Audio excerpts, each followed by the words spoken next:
Bismillahirrahmanirrahim. Assalamualaikum warahmatullahi wabarakatuh. Waalaikumsalam warahmatullahi wabarakatuh. Puji dan syukur kehadirat Allah Subhanahu wa taala kita panjatkan karena atas hidayahnya lah, kesempatannya, inayahnya sampai kita bisa berkumpul dalam kegiatan aksi nyata yang akan dilakukan oleh salah seorang calon guru penggerak angkatan 5 yang berasal dari sekolah kita SMP Negeri 5 Mandai, yang akan mencoba berbagi kepada kita semua selaku stakeholder sekolah di sini SMP Negeri 5 Mandai bagaimana budaya positif yang bisa mendisiplinkan anak sehingga membuat anak merasa nyaman dan selamat. Jadi intinya bahwa semua yang dibagikan sebentar share ilmu yang dibagikan oleh Ibu Hasmi Mahmud SPD MPD itu semoga akan menjadi sebuah ilmu baru buat kita bagaimana mendisiplinkan anak, mendisiplinkan siswa kita secara positif. Sebagai pengantar mungkin saya akan persilakan dulu Ibu Kepala SMP Negeri 5 Mandai untuk memberikan sedikit pengantar sebelum Ibu Hasmi selaku narasumber mendiseminasikan, mengimplementasikan aksi nyatanya. Saya persilakan kepada Ibu Kepala UPTD SMP Negeri 5 Mandai. Bismillahirrahmanirrahim. Assalamualaikum warahmatullahi wabarakatuh. Selamat siang dan salam sejahtera untuk kita semua. Yang terhormat calon guru penggerak kita, yang saya hormati Ibu Moderator, yang saya hormati Bapak Ibu Guru sebagai peserta. Marilah kita bersama-sama memanjatkan puji syukur kehadirat Allah Subhanahu wa taala karena atas limpahan rahmat-Nya lah sehingga kita diberi kesehatan, kekuatan berkumpul di tempat ini untuk mengikuti aksi nyata berbagi praktik baik tentang budaya positif di sekolah kita yang dibawakan oleh calon guru penggerak Ibu Hasmi SPD MPD. Selawat dan salam senantiasa tercurah kepada guru SMP Negeri 5 Mandai. Patutlah kita bersyukur dan berbangga atas adanya teman kita yang lulus sebagai calon guru penggerak. Itu suatu kebanggaan bagi SMP Negeri 5 Mandai. Sudah ada nanti yang sebagai pembimbing motivasi bagi teman-teman yang lainnya bahwa beginilah guru penggerak supaya teman-teman kita yang masih muda juga dapat termotivasi.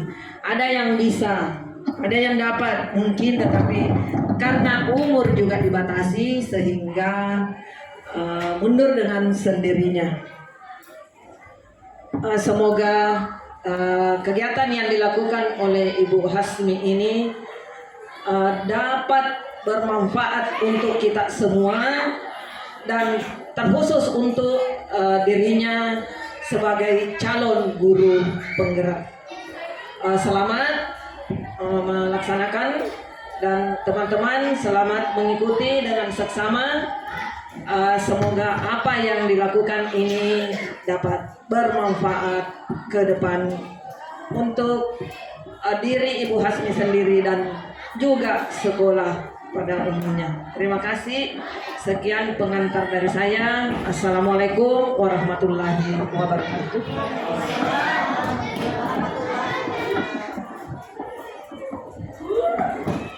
Terima kasih kami sampaikan kepada Ibu Kepala UPTD SMP Negeri 5 Mandai atas sambutan pengantar yang diberikan kepada kita sebagai motivasi untuk kelanjutan kegiatan kita hari ini.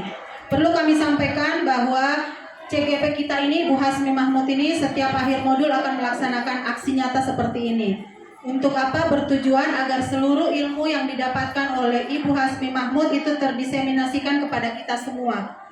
Jadi bukan hanya di SMP Negeri 5 Mandai, mungkin saja beliau akan mendiseminasikan ke sekolah-sekolah lain, karena itu sebagai bentuk agar kita semua betul sudah tahu, walaupun kita tidak tercatat sebagai guru penggerak, kita tahu program dari guru penggerak itu. Ini tujuan aksi nyata ini setiap akhir modul. Jadi sekarang Bu Hasmi sedang menuju modul kedua. Modul 1 yang sekitar 2 bulan lebih dijalankan sudah berakhir. Sekarang masuk ke modul 2. Sedikit pengantar. Jadi kali ini Bu Hasmi Mahmud selaku CGP akan menyampaikan kepada kita semua mengenai perubahan paradigma dan penerapan strategi disiplin positif di sekolah kita agar kita bisa menciptakan budaya positif yang diharapkan dapat membantu murid belajar dengan aman dan nyaman sehingga dapat meraih keselamatan dan kebahagiaan sesuai dengan tujuan utama pendidikan yang disampaikan oleh Bapak Ki Hajar Dewantara. Sekarang saya persilakan kepada Ibu Hasmi Mahmud selaku CGP menyampaikan secara detail tentang aksi nyatanya. Saya persilakan.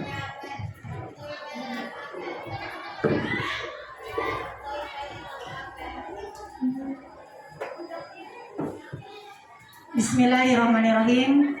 Assalamualaikum warahmatullahi wabarakatuh. Selamat siang dan salam sejahtera untuk kita semua. Yang terhormat Ibu Kepala Sekolah SMP Negeri 5 Mandai, yang terhormat Ibu Wakil Kurikulum SMP Negeri 5 Mandai, dan yang kami hormati Bapak Ibu Guru SMP Negeri 5 Mandai yang sempat hadir di ruangan ini. Puji syukur kita panjatkan kehadirat Allah Subhanahu wa Ta'ala. Di siang hari ini kita berkumpul di tempat ini untuk sama-sama berbagi ilmu mengenai aksi nyata yang sebentar dilakukan oleh saya selaku calon guru penggerak. Salam dan salawat kita kirimkan kepada Rasulullah Sallallahu Alaihi Wasallam. Allahumma salli ala Muhammad wa ala ali Muhammad. Bapak Ibu guru yang saya hormati, izinkan saya selaku calon guru penggerak angkatan 5 untuk berbagi ilmu mengenai budaya positif di sekolah kita. Berdirinya saya di tempat ini di hadapan Bapak Ibu bukan berarti saya yang terbaik, saya yang terpintar di antara Bapak Ibu, tetapi ini merupakan salah satu kewajiban saya sebagai calon guru penggerak dalam modul 1.4 melaksanakan aksi nyata. Terlebih dari itu, sebagai kewajiban kita sebagai umat Islam untuk berfastabiqul khairat, saling berbagi ilmu dan saling berbagi kebaikan, insya Allah. Adapun topik yang saya akan sajikan pada siang hari ini, yang pertama, disiplin positif dan nilai-nilai kebajikan universal. Yang kedua, yaitu teori motivasi, hukum, penghargaan, dan restitusi. Yang ketiga, keyakinan kelas, kebutuhan dasar manusia dan dunia berkualitas, restitusi. Yang pertama 5 kontrol, ya, posisi kontrol. Yang selanjutnya restitusi, dalam hal ini segitiga restitusi. Pertanyaan pemantik. 1. Apakah Bapak Ibu setuju dengan pernyataan berikut ini? 1. Hukuman dapat mendisiplinkan anak. Yang kedua, pemberian hukuman dengan hal positif seperti membaca atau membersihkan halaman sekolah dapat meningkatkan disiplin anak. Yang ketiga, memberikan penghargaan dapat meningkatkan motivasi belajar anak. Ini adalah pertanyaan pemantik sebelum kita melanjutkan materi kita. Selanjutnya, materi yang pertama yaitu disiplin positif dan nilai-nilai kebajikan universal. Apakah makna disiplin? Ketika mendengar kata disiplin, apa yang terbayang di benak Anda? Apa yang terlintas di pikiran Anda? Kebanyakan orang akan menghubungkan kata disiplin dengan tata tertib, teratur, dan patuh pada peraturan. Kata disiplin juga sering dihubungkan dengan hukuman. Padahal sungguh berbeda. Karena belajar tentang disiplin positif tidak harus memberikan hukuman. Justru itulah adalah satu-satunya alternatif terakhir bila perlu tidak usah digunakan sama sekali. Selanjutnya, dalam budaya kita, makna disiplin dimaknai menjadi sesuatu yang dilakukan seseorang pada orang lain untuk mendapatkan kepatuhan. Kata cenderung menghubungkan kata disiplin dengan ketidaknyamanan. Menurut Ki Hajar Dewantara, dalam teori Dine Gosen menyatakan bahwa arti kata disiplin berasal dari bahasa Latin, yaitu disiplina, yang berarti belajar. Kemudian berasal dari akar kata yang sama, disiplin atau murid sebagai pengikut. Disiplin juga berkonotasi dengan disiplin diri dari murid-murid. Ini menurut Socrates dan Plato. Selanjutnya, disiplin positif. Sebagai pendidik, tujuan kita adalah menciptakan anak-anak yang memiliki disiplin diri, sehingga mereka bisa berperilaku dengan mengacu pada kebijakan-kebijakan universal dan memiliki motivasi intrinsik dan bukan motivasi ekstrinsik. Nilai-nilai kebijakan universal. Nilai-nilai kebijakan universal ini bersifat positif pada manusia yang merupakan tujuan mulia yang ingin dicapai setiap individu. Nilai-nilai tersebut bersifat universal, lintas suku, bangsa, agama maupun latar belakang. Nilai-nilai kebijakan yang dicapai oleh setiap anak Indonesia dikenal dalam profil pelajar Pancasila yang berisi ada 6. Yang pertama, beriman dan bertakwa kepada Tuhan Yang Maha Esa, berakhlak mulia, mandiri, bernalar kritis, berkebinekaan global, gotong royong, dan kreatif. Selanjutnya materi kedua yaitu teori motivasi, perilaku manusia, hukuman, dan penghargaan. Dalam hal ini Dian Anderson memberikan 3 teori motivasi perilaku manusia. Yang pertama adalah untuk menghindari ketidaknyamanan atau hukuman. Ini adalah tingkat terendah dari 3 motivasi perilaku manusia. Biasanya orang yang motivasi perilakunya untuk menghindari hukuman atau ketidaknyamanan akan bertanya, apa yang akan terjadi jika saya tidak melakukannya? Saya sebenarnya sedang menghindari permasalahan yang mungkin muncul dan berpengaruh pada mereka secara fisik, psikologis, maupun tidak terpenuhinya kebutuhan mereka bila mereka tidak melakukan tindakan tersebut. Ini dikatakan dengan motivasi eksternal atau berasal dari luar diri manusia. Selanjutnya, teori yang kedua tentang perilaku manusia untuk mendapatkan imbalan atau penghargaan dari orang lain. Nah, satu tingkatan dari motivasi yang terendah tadi. Di sini berperilaku ini mendapatkan imbalan dan penghargaan dari orang lain. Jadi bukan atas diri kita sendiri. Ini juga merupakan motivasi secara eksternal. Yang ketiga, teori motivasi perilaku manusia yaitu untuk menjadi manusia yang mereka inginkan dan menghargai diri sendiri dengan nilai-nilai mereka yang mereka percayai. Nah, di antara ketiga teori, inilah teori yang sangat bagus kita terapkan dalam peserta didik kita. Bagaimana peserta didik kita itu melakukan sesuatu hal tanpa adanya pengaruh orang lain, tetapi berasal dari dirinya sendiri. Ini akan menjadi orang yang seperti apa saya melakukannya. Jadi inilah yang dikatakan motivasi yang positif atau disiplin positif. Karena motivasi ini bersumber dari internal atau dari diri sendiri dan bukan dari eksternal. Nah, teori motivasi perilaku manusia ini motivasi eksternal, larinya ke sini. Yang kedua masih eksternal juga untuk mendapatkan imbalan. Jadi kalau misalnya melakukan sesuatu karena ada maunya, itulah yang dikatakan dengan dari orang lain. Mau dibilang sama misalnya sama guru lain, atau misalnya mau mendapatkan nilai dari misalnya atasan sehingga dia melakukannya. Ini poin kedua ini. Nah, poin ketiga, ya misalnya siswa kita nanti mau menyapu kalau misalnya ada gurunya. Ini poin kedua. Nah, poin ketiga adalah untuk menghargai diri sendiri. Dan inilah yang akan kita budayakan di sekolah kita. Saya akan menjadi orang seperti apa bila saya melakukannya. Misalnya anak didik kita, dia menyapu bukan karena disuruh, tapi karena memang dari dirinya, karena dia ingin menjadi orang yang bersih misalnya, atau mencintai lingkungannya. Inilah yang dikatakan, inilah tujuan dari disiplin positif. Tentunya berasal dari motivasi internal. Nah, sekarang berikutnya adalah konsekuensi. Konsekuensi bentuknya sudah terencana atau sudah disepakati, sudah dibahas dan disetujui oleh murid dan siswa. Utamanya bentuk-bentuk konsekuensi dibikin atau dibuat oleh pihak sekolah atau guru dan murid mengetahui sebelumnya. Konsekuensi akan diterima bila ada pelanggaran. Contohnya, membuat siswa merasa tidak nyaman dalam jangka waktu yang pendek. Selanjutnya, konsekuensi biasanya diberikan berdasarkan suatu data yang dapat diukur. Misalnya setelah 3 kali tugasnya tidak diselesaikan pada batas waktu yang diberikan, atau murid melakukan kegiatan di luar kegiatan pembelajaran, misalnya mengobrol, misalnya kehilangan waktu bermain, dan harus menyelesaikan tugas karena ketinggalannya. Peraturan dan konsekuensi yang mengikuti ini diketahui sebelumnya oleh murid, dan sikap guru di sini adalah sebagai memotivasi murid. Selanjutnya, apa itu penghargaan?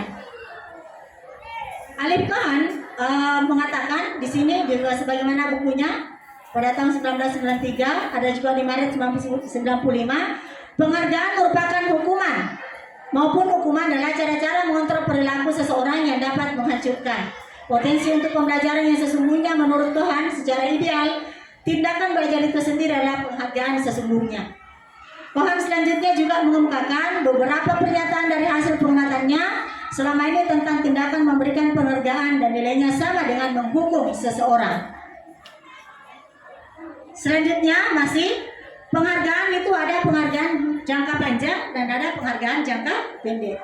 Penghargaan efektif jika kita inginkan seseorang melakukan sesuatu yang kita inginkan dalam jangka waktu yang pendek. Jika kita menggunakan penghargaan lagi dan lagi, maka orang tersebut bergantung pada penghargaan dan diberikan serta kehilangan motivasi pada dirinya. Contoh, misalnya kita mengajar, saya misalnya mengajar bahasa Indonesia. Setiap kali saya mengajar, siswa saya yang selalu bertanya, saya selalu mengiming-iming memberikan misalnya pulpen. Nah, jika kamu berhasil menjawab pertanyaan dari ibu, maka ibu akan memberikan kamu pulpen. Begitu seterusnya setiap saya mengajar. Tiba-tiba saja di pembelajaran selanjutnya saya digantikan oleh guru yang lain. Kebetulan guru yang lain tidak melakukan hal yang sama dengan saya. Maka penghargaan tadi itu merupakan hukuman secara jangka pendek kepada peserta didik. Mengapa? Karena peserta didik nanti akan melakukan sesuatu jika dikasih penghargaan. Ya.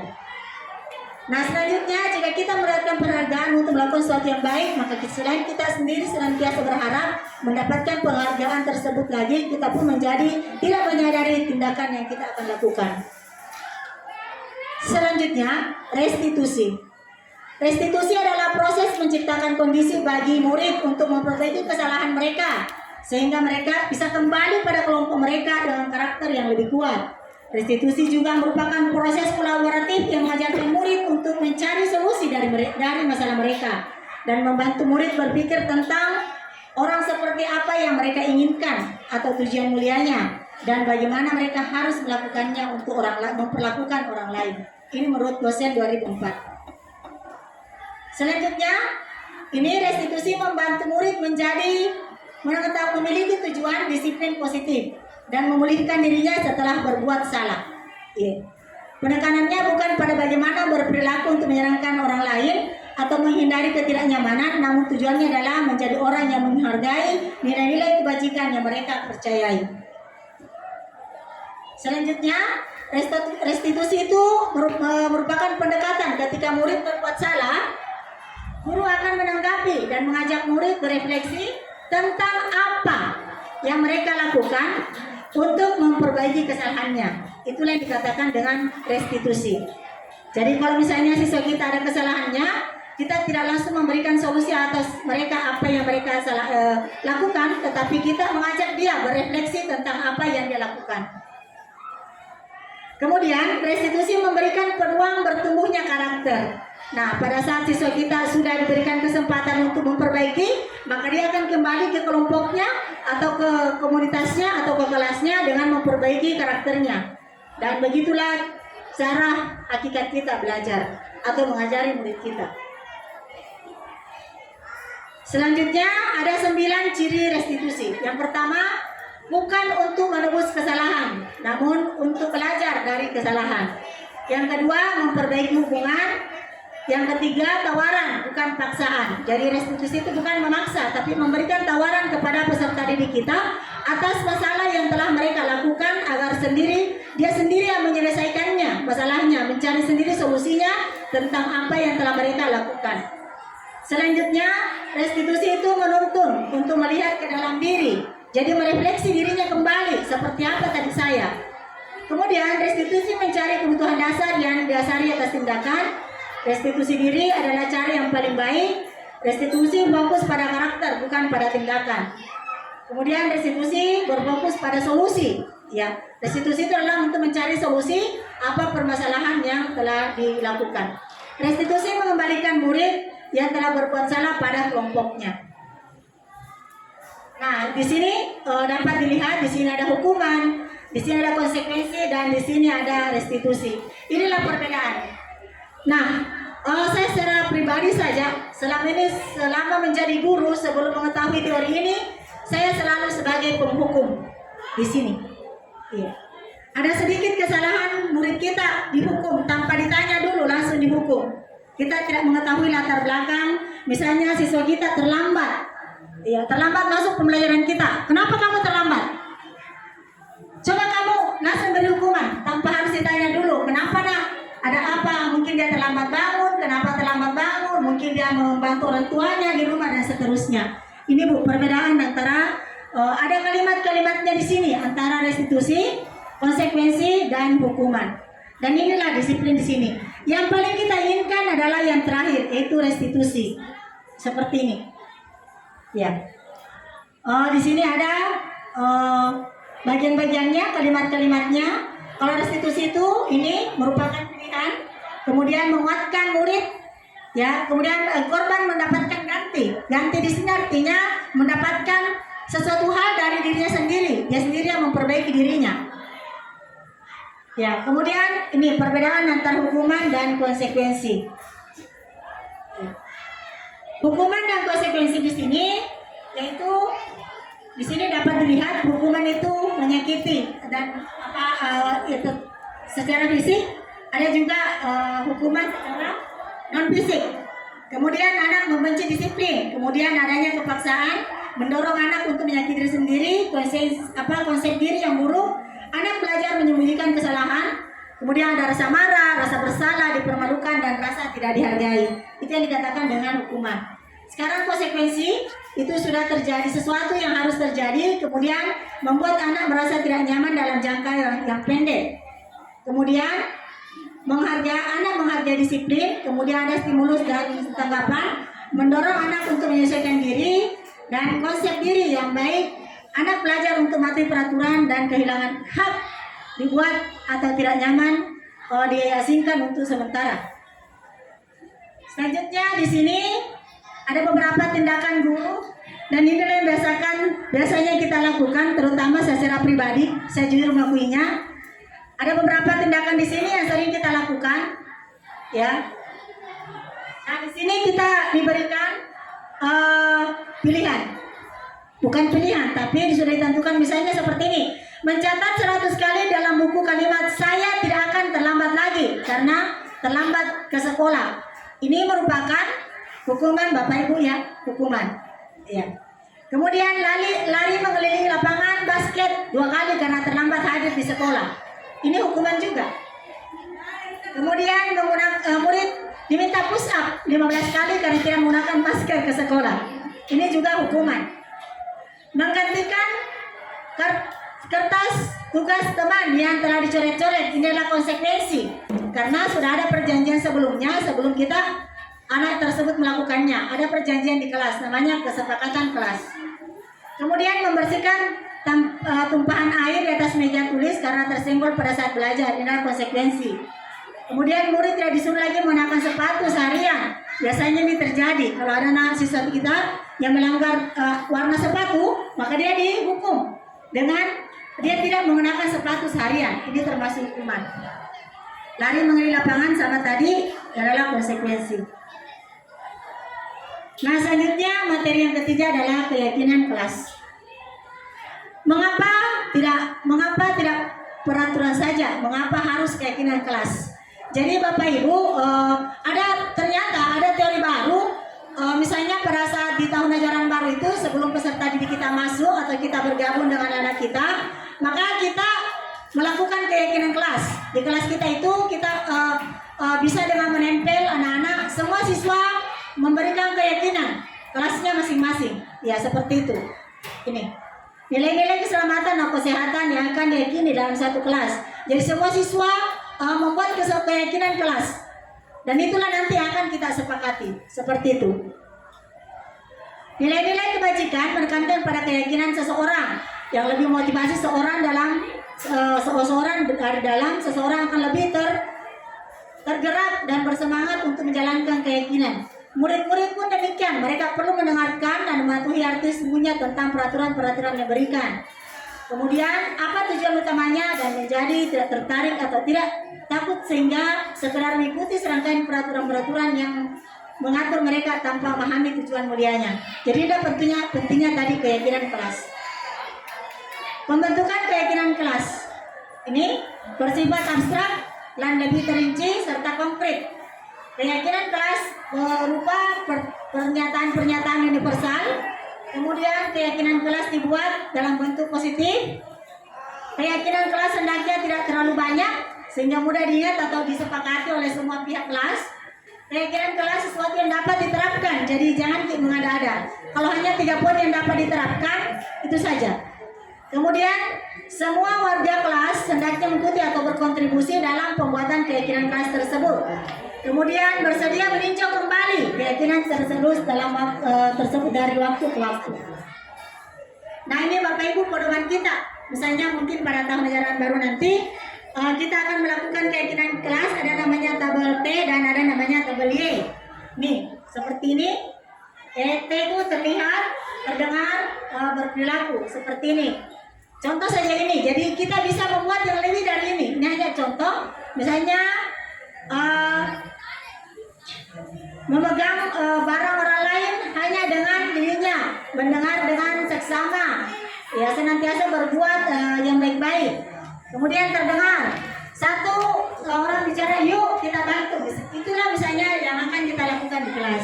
Kemudian berperilaku tersenyum ramah kepada semua warga atau dalam ini teman-teman di sekolah, memberikan ruang bekerja dan seterusnya. Ini seperti ini Bapak Ibu, ada contohnya dalam waktu yang dekat. Kemudian tampak tidak seperti ini kalimat-kalimatnya yang bisa kita gunakan nanti di kelas pada saat kita membuat keyakinan kelas bersama murid-murid kita. Kita dapat memotivasinya memodifikasi dengan yang lebih bagus lagi. Ya, selanjutnya di sini ada peraturan. Inilah perbedaan antara peraturan dan keyakinan. Kalau peraturan itu selalu dikembalikan, misalnya nih, selalu kembalikan dulu pada tempatnya, itu peraturan. Tapi kalau keyakinan kelas, diajak peserta didik kita atau siswa kita untuk bertanggung jawab. Dilarang mengganggu orang lain. Keyakinan kelas yang kita tulis, jangan ini yang kita tulis nanti, tapi yang kita tulis ini menghormati orang lain. Berarti hakikatnya ke sini. Kemudian hadir di kelas 15 menit sebelum pembelajaran dimulai. Ini menghormati dan berkomitmen. Ya, seperti itu. Dilarang melakukan kekerasan. Ya, di sini yang kita tulis adalah keselamatan dan menghargai orang lain. Jadi bahasanya yang kita ubah.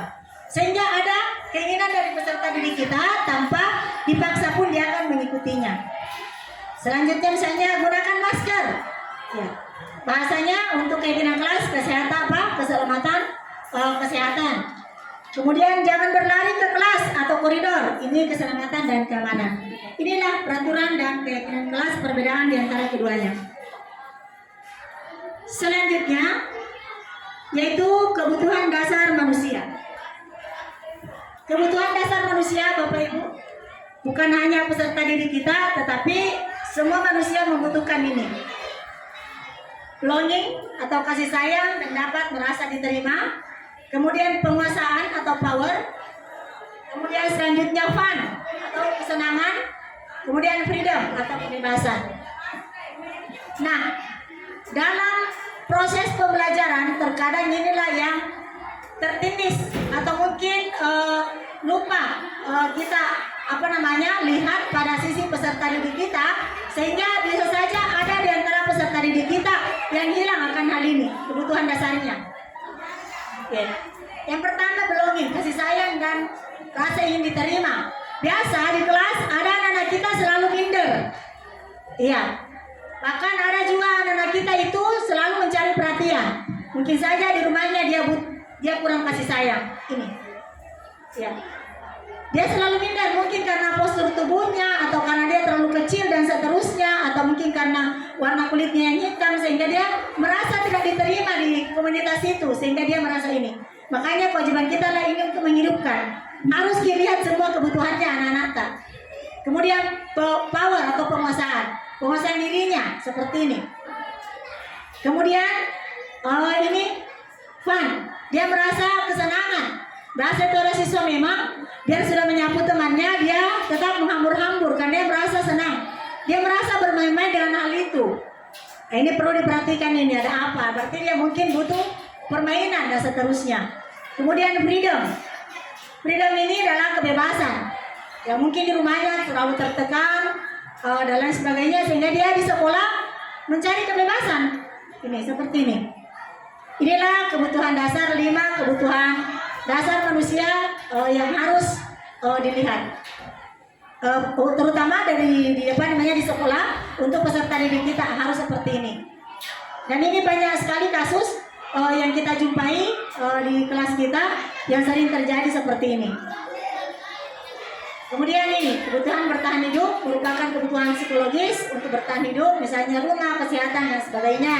Kebutuhan untuk diterima ini tadi merupakan kebutuhan psikologis. Kebutuhan akan koneksi sosial, kebutuhan memberi dan menerima kasih sayang, dan kebutuhan untuk menjadi bagian dari satu kelompok. Kemudian kebutuhan penguasaan, ya, pengakuan atas kemampuan. Rasa terkadang anak-anak kita tidak akui bahwa memang misalnya dia pintar atau dan sebagainya, sehingga dia butuh di sini. Dia merasa bahwa dia ada perbedaan seperti ini. Nah, ini seperti ini akan kemandirian, memilih pilihan dan maupun mengendalikan arah hidup seseorang. Kemudian kebutuhan kesenangan untuk merasa disenangi. Ya, untuk merasa senang meliputi misalnya bermain dan tertawa. Karena kita mengajar di depan, anak-anak itu di belakang tertawa-tawa. Kalau gurunya cepat tersinggung, pasang saya lagi yang ditertawai siswa saya. Padahal mungkin bukan kita yang ditertawai oleh anak-anak kita, tetapi dia merasa bahwa saya tertawa. Ya seperti itu ini nih. Menurut Gloser bahwa kapasitas untuk berubah itu ada pada diri kita. Ya. Jadi ini ada teorinya Bapak Ibu, ini ada videonya, tetapi saya tidak mau mengupload videonya di sini. Ada namanya kontrol di sini. Jika kita dapat mengidentifikasi kebutuhan apa yang mendorong perilaku kita, maka perubahan positif dapat mulai dengan mencari solusi untuk memenuhi kebutuhan tertentu dengan cara yang positif. Nah, sekarang kita masuk di posisi kontrol. Posisi kontrol itu ada 5, Bapak Ibu. Ini yang pertama adalah sebagai penghukum. Nah, mari kita berefleksi sejenak. Berefleksi untuk diri kita sendiri. Selama ini sampai detik ini kita berada di mana? Penghukumkah? Pembuat orang bersalah? Sebagai teman, khususnya di kelas ini di sekolah, pemantau dan manajer. Saya secara pribadi, kalau di rumah saya sebagai teman. Kalau di rumah saya. Tapi kalau di sekolah, jujur, sebelum mengetahui teori ini, saya sebagai penghukum dan sering membuat orang bersalah. Ini yang paling sering terjadi. Saya boleh dikata jarang menjadi manajer dulu. Nah, sekarang waktunya kita berubah. Setelah mengetahui pola ini, saya secara pribadi Bapak Ibu merasa bahwa selama ini saya bersalah dalam memilih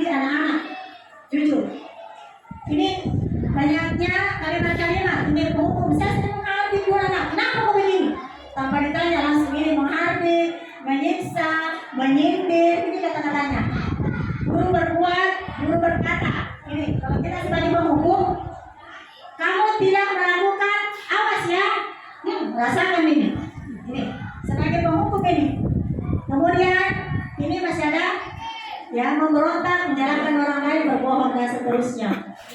Ini perilaku murid juga ternyata ini muridnya biar saja, nanti juga marah lagi. Itu artinya pandangan murid kepada kita pada saat kita menjadi penghukum. Ya. Sekarang mari kita lirik membuat orang bersalah, merasa bersalah.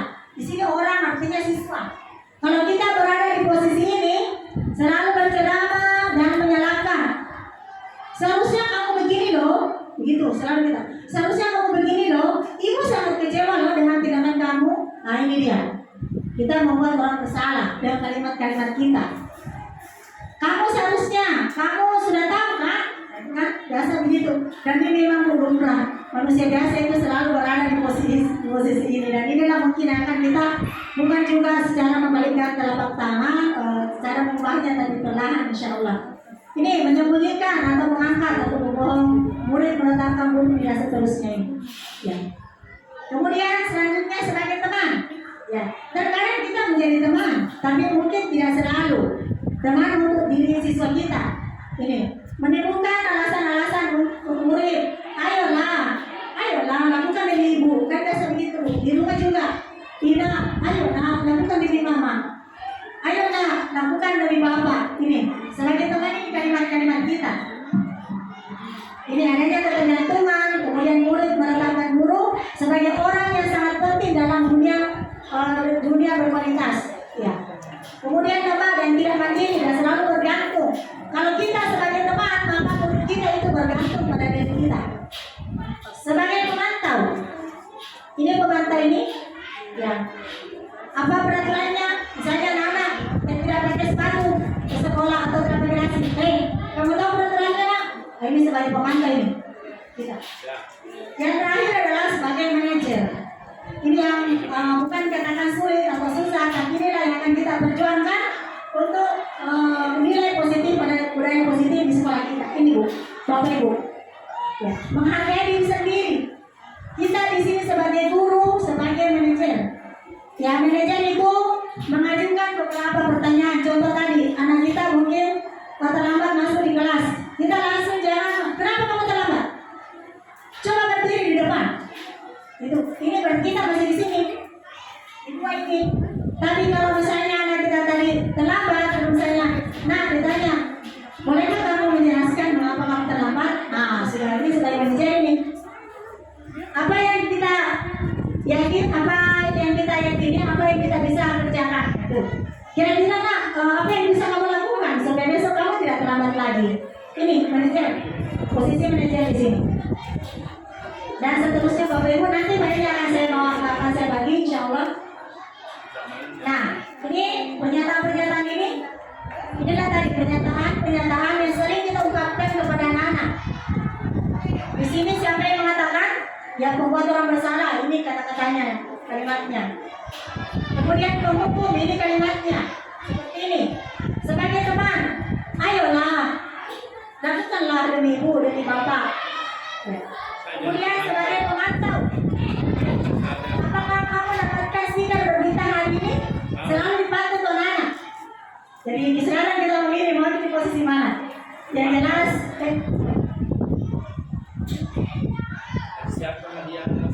ya, yang jelas kita hengkang dari sini, berusaha kita hengkang dari sini. Ini. Ya, selanjutnya Bapak Ibu.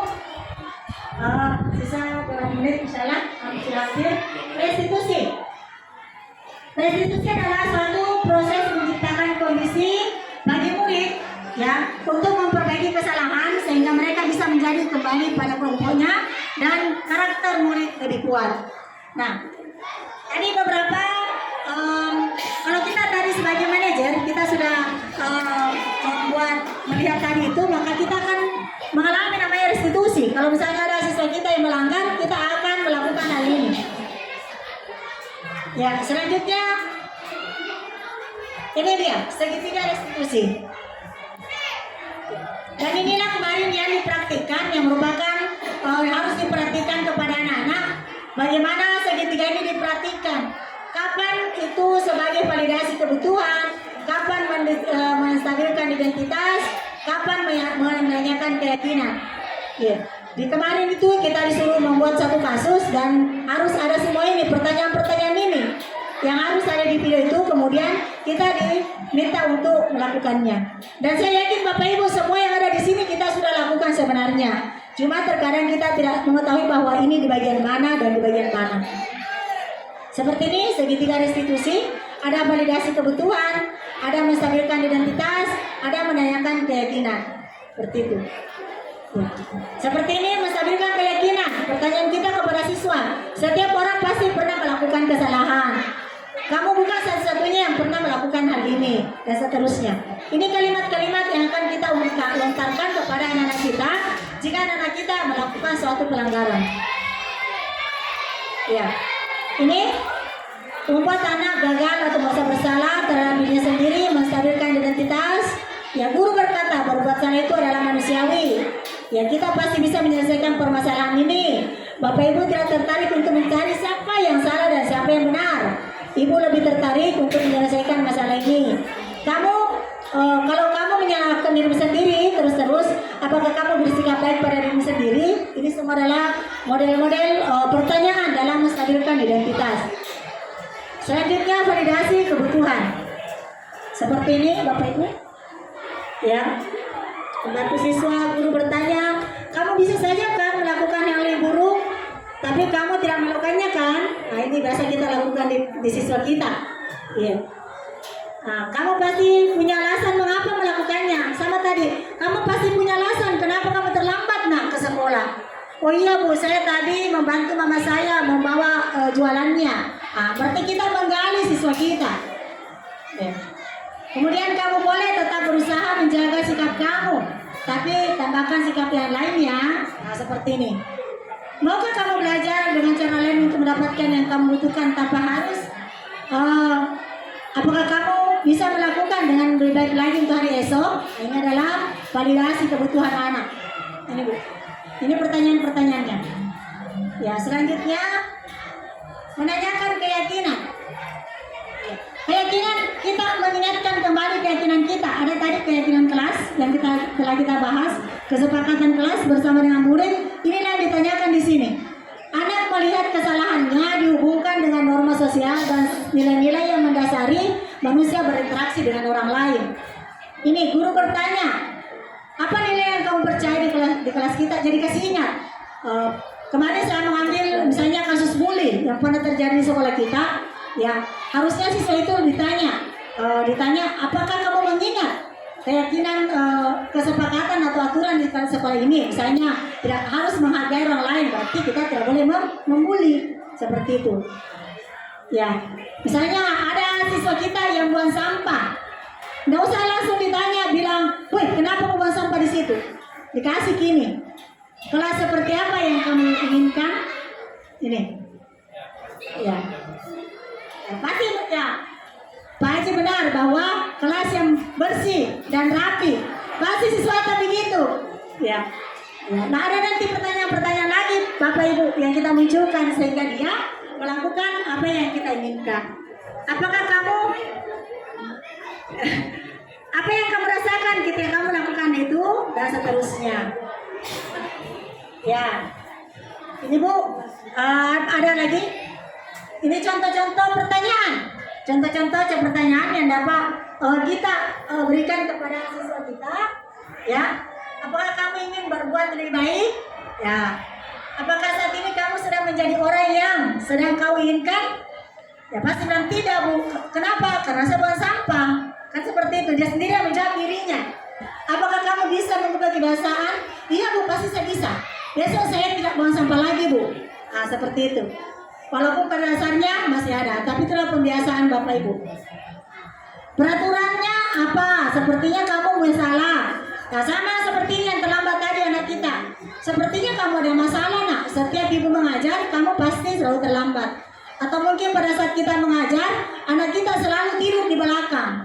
Ya, mungkin dia tidak suka dengan model belajar kita. Kita tanya ke anaknya, apa nak yang kamu rasakan? Mengapa pada saat ibu mengajar kamu selalu tidur saja? Kita menggali sehingga anak itu jujur pada dirinya sendiri, kemudian dia berefleksi dengan melakukan memperbaiki kesalahannya sendiri. Ya, bagaimana kamu ingin diperlakukan pada kegiatan ini dan seterusnya? Apa yang kamu inginkan? Ditanya. Jadi seperti apa nak model pembelajaran yang kamu suka? Ya, seperti itu. Misalnya dalam proses pembelajaran. Ya. Bapak Ibu, sekarang ini masuk di kesimpulan. Membentuk budaya sekolah dengan berfokus pada kebutuhan murid dan pertumbuhan karakter positif bukan hal yang mudah. Itu pasti. Ya. Tak semudah membalikkan telapak tangan. Perlu usaha yang mendasar, upaya yang konsisten, dan aksi nyata dari kita semua. Ya, ya, ibaratnya bersatu kita teguh, bercerai kita runtuh. Ya, ya. Ibaratnya ini seperti sapu lidi Bapak Ibu. Kalau satu tidak bisa mengangkat sampah, tapi kalau bersatu pasti bisa. Seberat apapun masalah pasti bisa. Ya. Biasanya juga ini pengalaman saya di sekolah sana. Mungkin karena ada satu orang yang gurunya disiplin sehingga dia mengatakan, oh itu tuh jangan disiplin. Kalau ada ibu anu cepat kok, tapi kalau tidak ada jangan nih. Kenapa tadi? Karena ini tadi ini yang kurang. Ya. Ya, baik. Buah dari kinerja keras kita tidak bisa kita lihat langsung hasilnya. Namun dapat ternilai ketika murid kita telah bertumbuh menjadi orang yang sukses di pekerjaannya, kehidupannya, dan relasinya dengan orang-orang di sekitarnya dan bermanfaat bagi lingkungan dan negara. Seperti ini Bapak Ibu. Ada hal yang menarik yang saya dapatkan pada saat ada video di situ satu. Video tersebut adalah kepalan tangan. Ya. Kepalan tangan kanan dan tangan kiri. Ya. Kepalan tangan itu, ya saya mencontohkan misalnya kepalan tangan saya kepala tangan saya. Kemudian misalnya Pak Haji di belakang dengan segala rayuannya, godaannya, ya dengan segala kalimat-kalimat indahnya merayu saya. Ayo dong buka kepalan tangannya yang kanan. Saya tetap tidak akan membukanya. Apapun Pak Haji katakan, apapun iming-iming hadiahnya saya tidak akan membukanya. Apa artinya Bapak Ibu bahwa semua ada pada diri kita. Kepalan tangan ini melambangkan diri kita bahwa itulah kontrol diri. Semua yang terjadi pada kita ada pada diri kita sendiri. Ya, itu namanya posisi kontrol diri seperti itu. Dan dibahasakan oleh instruktur dan ini bukan bahasa saya, instruktur dan fasilitator kami bahwa apapun yang kita inginkan mulailah pada diri kita sendiri. Jadi saya kaitkan dengan agama kita. Ada hadis Rasulullah mengatakan bahwa ibadah binafsi. Mungkin begitu ibu guru agama. Ibadah binafsi artinya mulailah pada diri kamu. Jangan pernah berharap orang lain berbuat apa yang kamu inginkan kalau kau sendiri tidak melakukannya. Ya, seperti itu. Jadi intinya Bapak Ibu, saya tidak menggurui Bapak Ibu, mari kita mengajak diri kita sendiri. Kalau misalnya anak cepat kita datang, anak-anak usahakan ya besok datang lebih awal dan seterusnya. Ini untuk diri saya sendiri, nasihat untuk diri saya sendiri. Saya selalu begitu sama anak-anak. Nah, cepat kita datang nak. Padahal saya sendiri terlambat datang misalnya. Ini untuk diri saya sendiri Bapak Ibu, bukan untuk orang lain. Jadi dia menjadi kontrol diri saya. Inilah tadi kepalan tangan. Kepalan tangan saya, kontrol diri saya ada pada diri saya. Saya kira seperti itu Bapak Ibu materi dari saya tentang budaya positif. Ya, semoga sekian. Salam dan bahagia ini adalah simbol dari guru penggerak. Ya. Jadi bagi teman-teman yang masih muda, Pak Adnan, Pak yang berolahraga, Ibu, semuanya masih muda. Ya. Ayo, mari kita di sini. Ternyata Bapak Ibu, terima kasih Ibu Daniel yang menjadi PP saya. Bu Daniel itu cukup banyak membantu dalam cara guru penggerak ini. Ternyata di guru penggerak itu banyak sekali hal yang kita dapatkan. Ya. Kita dapat bergaul dengan teman-teman baru dan seterusnya. Dan ada salam kita, ini adalah salam dan bahagia. Ini selalu kita bahagia karena selalu diliputi dengan tugas. Ya, LMS itu Mudanger mungkin lihat tugas-tugasnya luar biasa. 24 jam saya selalu berada di LMS. Karena banyak sekali tagihannya seperti ini, tapi itulah Bapak Ibu. Allah tidak akan memberikan beban kepada hambanya jika Allah itu tidak mampu, orang itu tidak mampu memukulnya. Itu prinsip saya, insyaallah. Dan terkhusus dari motivasi yang sangat besarnya dari Bapak Ibu Kepala Sekolah, Ibu Wakil Kepala Sekolah dan kurikulum serta teman-teman yang lain selalu mengatakan bahwa kamu bisa, semangat. Itulah yang menjadi motivator bagi saya yang secara pribadi, sehingga saya selalu bersemangat untuk melakukan hal itu. Semoga teman kita Ibu Baya juga lulus insya Allah. Selanjutnya demikian dari saya Bapak Ibu. Mohon maaf jika ada sesuatu hal dari perkataan saya, mungkin ucapan saya yang kurang berkenan di hati Bapak Ibu, itu datanya dari saya secara pribadi, dan kebenaran itu datanya dari Allah Subhanahu wa taala sebagai pemberi kebenaran. Selanjutnya saya kembalikan kepada moderator. Terima kasih. Saya akhiri. Wassalamualaikum warahmatullahi wabarakatuh.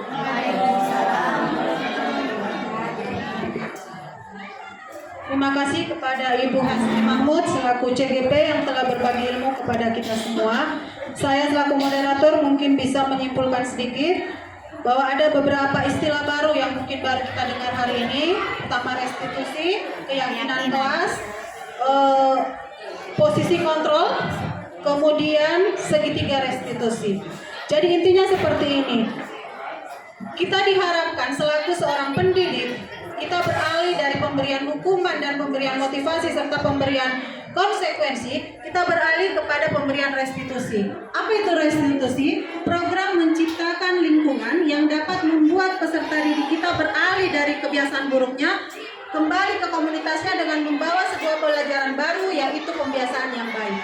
Jadi bukan kalau kita memberikan konsekuensi, memberikan hukuman, memberikan penghargaan, mungkin dia kembali dengan rasa sombong, rasa dendam, itu kan dampaknya. Tapi kalau kita memberikan restitusi, dan restitusi itu harus kita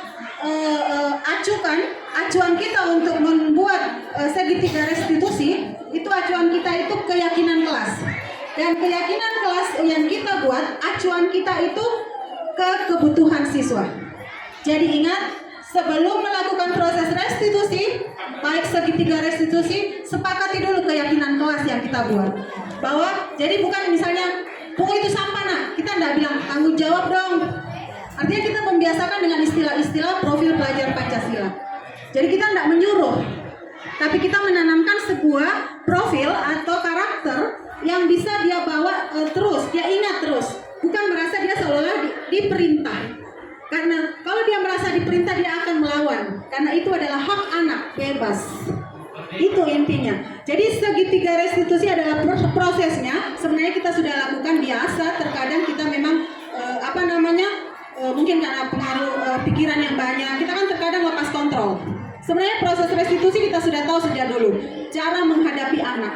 Bahwa ada 3 tahapan segitiga restitusi yang harus kita lakukan sebelum memberikan sebuah proses pembelajaran, bukan hukuman. Sekali lagi, proses pembelajaran yang sekarang istilahnya berganti menjadi restitusi agar anak senantiasa merasa selamat dan bahagia.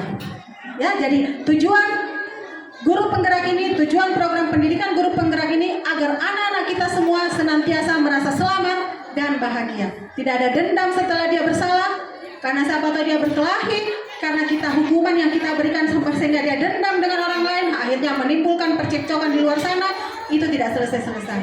Jadi proses restitusi diharapkan anak selesai melakukan proses itu, dia membuat sebuah kesimpulan sendiri bahwa saya tidak bersalah, saya cuma salah, saya tidak bersalah, saya cuma salah menempatkan kelakuan saya.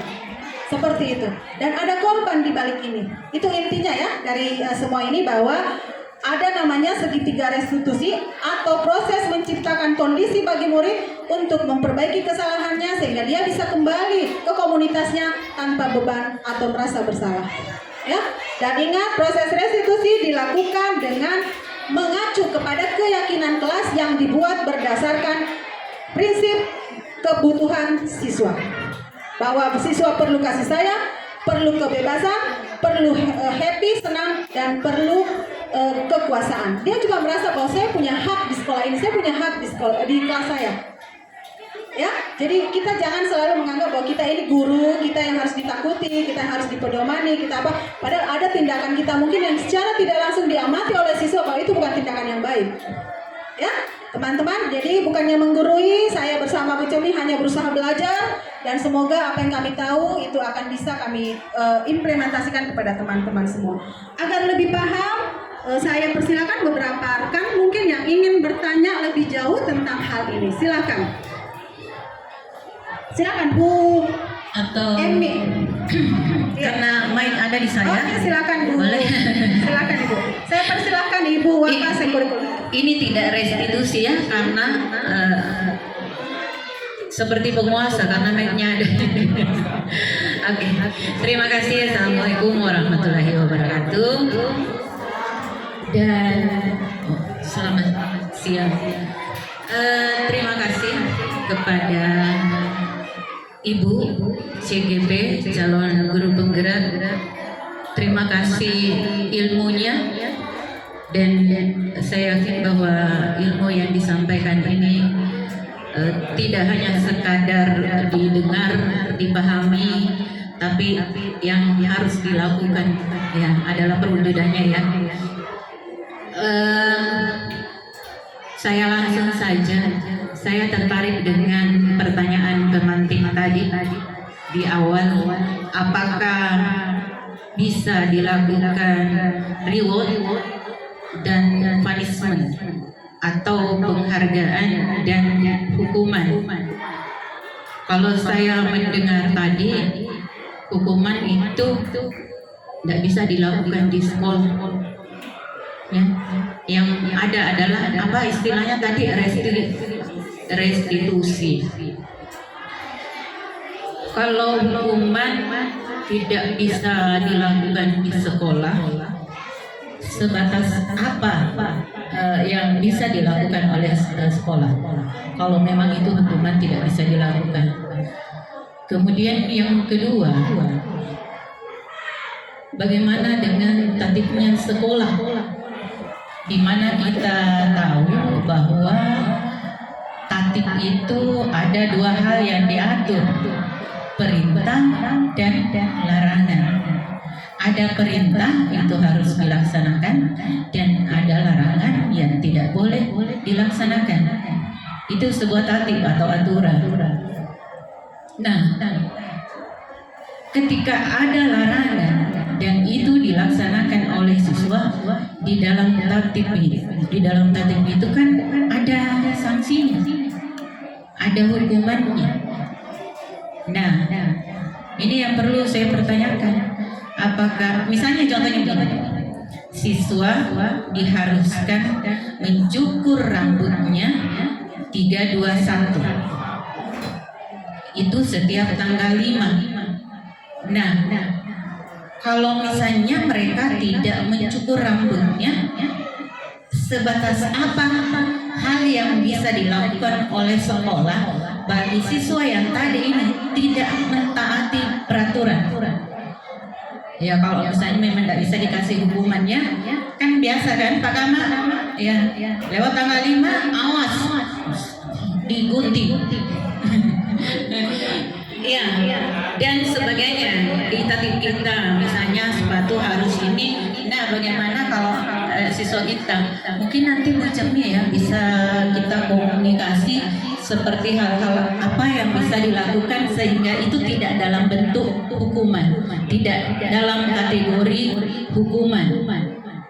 Ya, seperti itu. Sayangnya ini juga teman kita yang BK, saya tadi balik-balik kiri kanan, tidak salah satu yang hadir di tempat ini. Jadi seperti itu barangkali. Jadi kalau misalnya memang tidak boleh ada hukuman, nah ini tatib kita ini yang perlu direvisi barangkali ya. Ya. Misalnya tidak pakai begini harus ini, ya.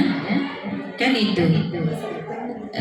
Seperti ada siswa yang membuli, bukan cuma temannya tapi gurunya juga nabuli, nah bilang-bilang sebatas apa tindakan yang bisa kita lakukan, sehingga yang kita lakukan itu tidak dalam kategori hukuman, ya. Dan yang lain, saya juga tertarik dengan di sebelah kiri saya. Makanya ketika Ibu Hajaria masuk, saya tidak panggil ke sini karena saya lihat ada permen karet di kursi.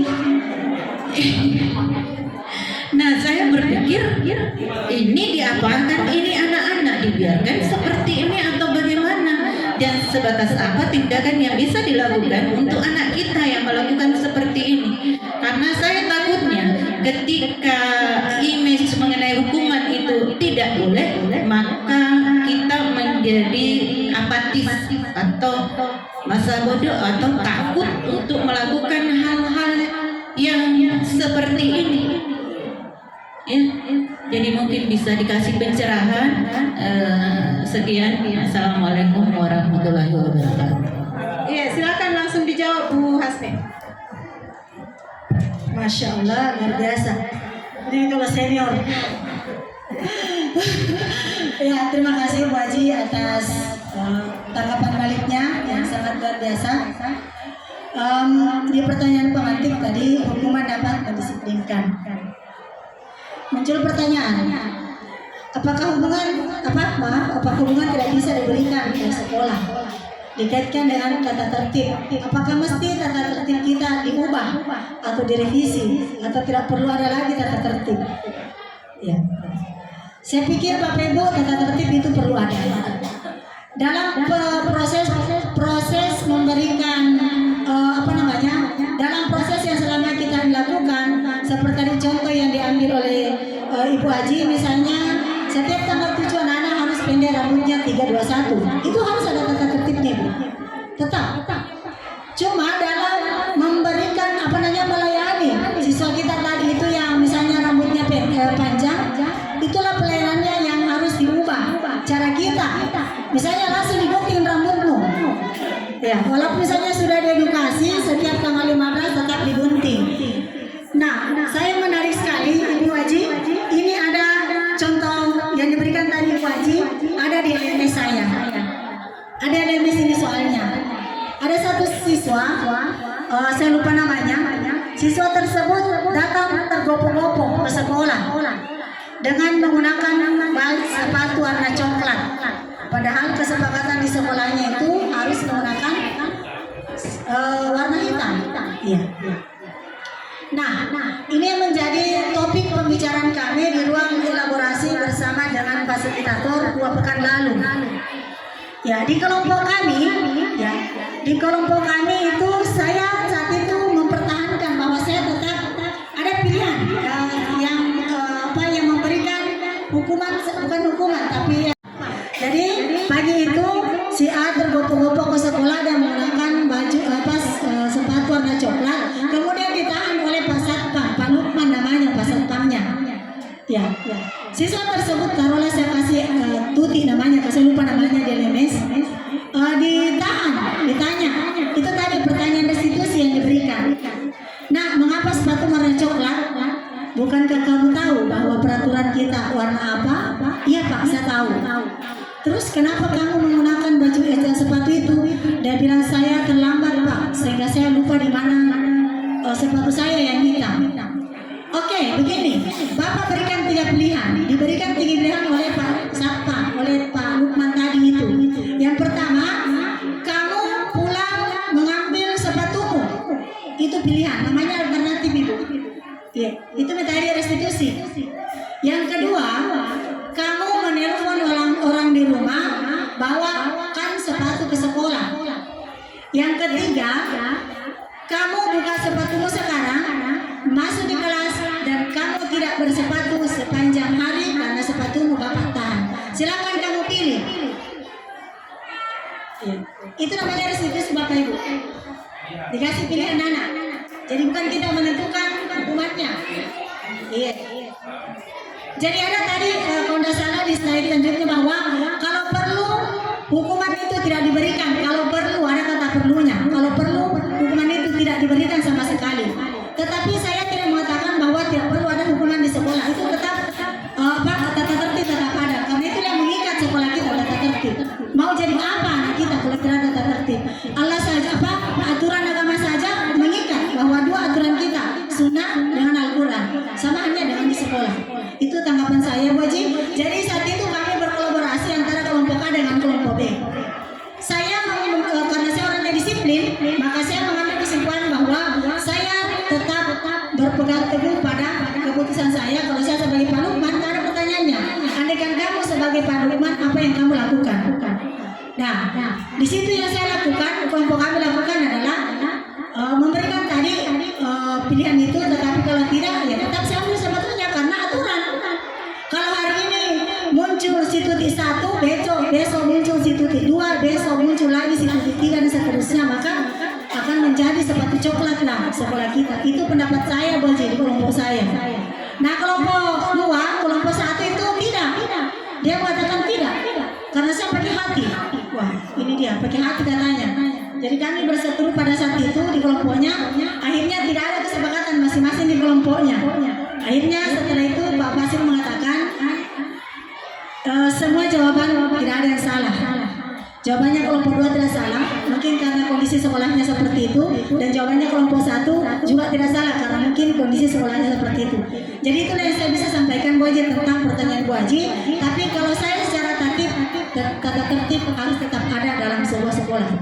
Mungkin kita dalam pelaksanaannya nanti itulah tadi restitusi yang kita ambil. Seperti itu, Bu Haji.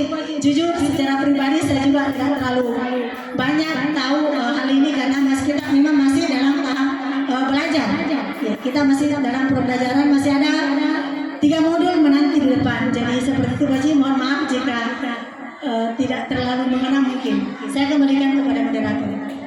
Terima kasih atas jawaban Bu Hasmi atas pertanyaan Bu Haja Sukmawati. Jadi intinya tata tertib tetap diperlukan, tapi pemberian hukuman, penanganannya yang kita harus berpedoman ke proses restitusi. Itu intinya jawaban dari Bu Hasmi Mahmud tadi, bahwa kebebasan anak tetap diberikan, jadi tidak ada efek di balik hukuman yang kita berikan. Semua enak, guru enak, siswa juga enak, tapi tetap harus ada ujungnya. Jadi kalau misalnya kita sudah sepakat, nak tahu kemarin gitu, bahwa kamu mau cukur ini hari, apalagi alasan tak bisa pulang sekarang, atau mau pulang sekarang cukur dulu, atau bagaimana, artinya itu ada pemberian kebebasan. Tapi tata tertib harus tetap ada, karena itu yang mengikat. Bagaimana kita mau melakukan proses restitusi kalau kita tidak tahu bahwa itu salah, karena tidak ada tata tertib yang mengatur, ya. Oke, silakan, masih ada, saya buka satu lagi Bapak pertanyaan ya. Setelah ini kita off-kan karena waktu kita untuk mengajar sudah sampai. Silakan Bu Kasma.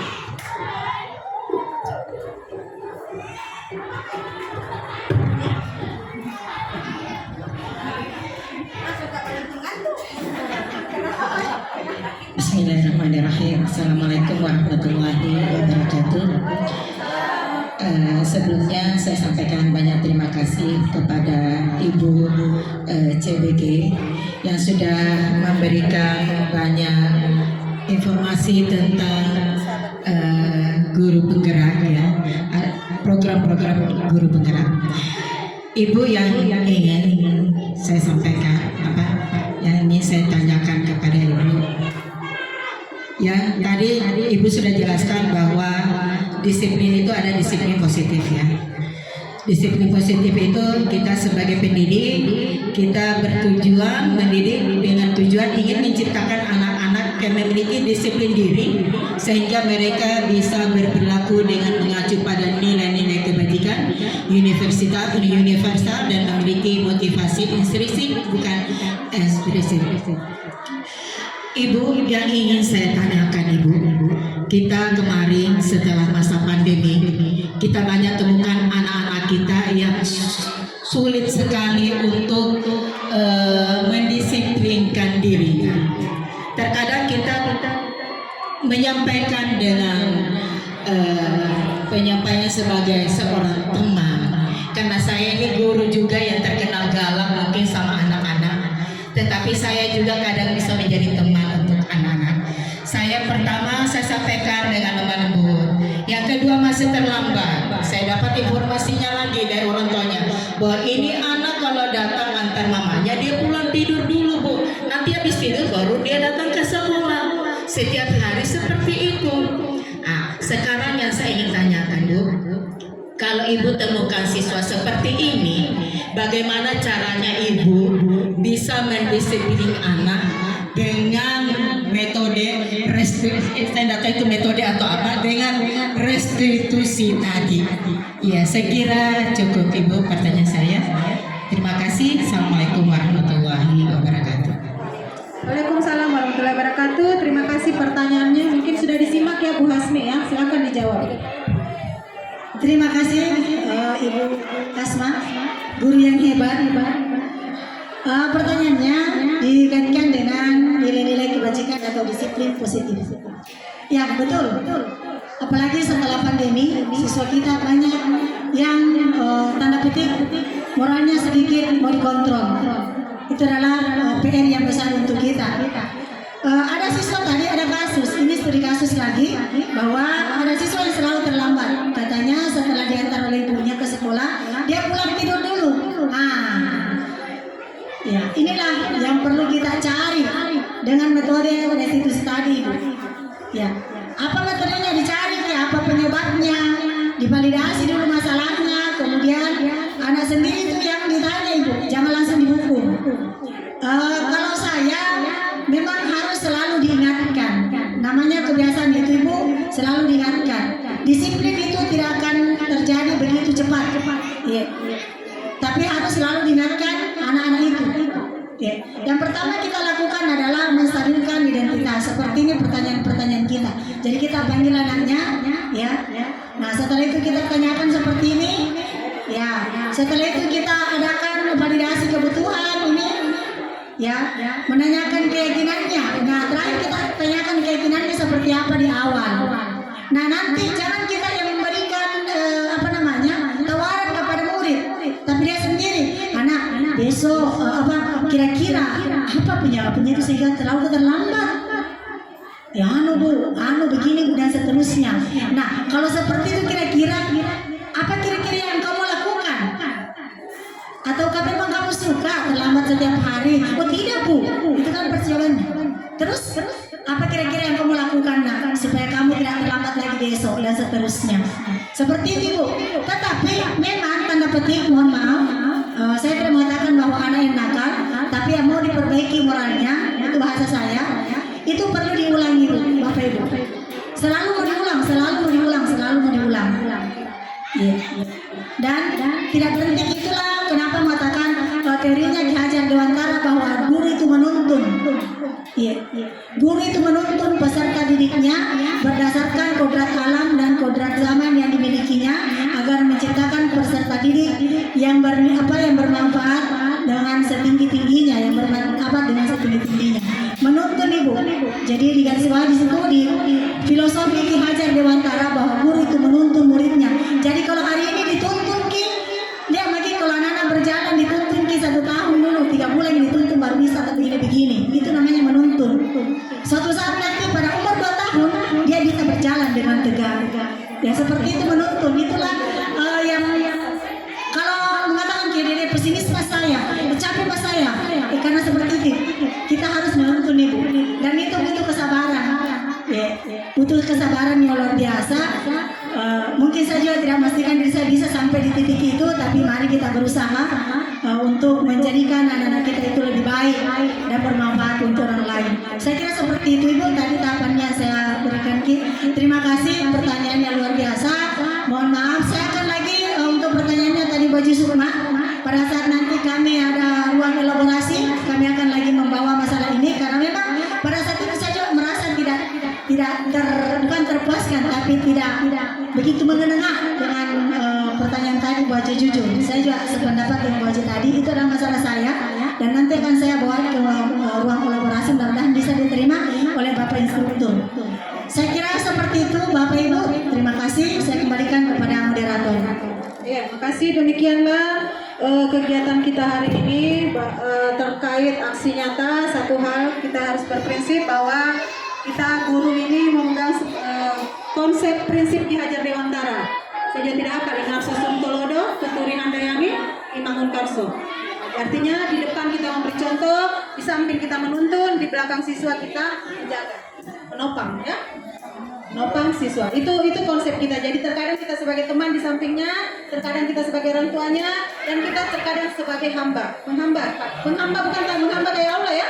Kita harus menghamba pada Allah, bukan menghamba pada murid, bukan menghamba tanda kutip ya. Menghamba bukan yang dimaksud yang konotasi yang agama yang dimaksud. Jadi itu demikianlah, semoga bermanfaat buat kita semua segala yang disampaikan Bu Hasmi Mahmud. Saya selaku teman-teman, saya mewakili teman-teman mengucapkan terima kasih banyak atas seri ilmunya. Insya Allah berkah buat kita semua dan semoga kita bisa implementasikan di sekolah kita. Assalamualaikum warahmatullahi wabarakatuh.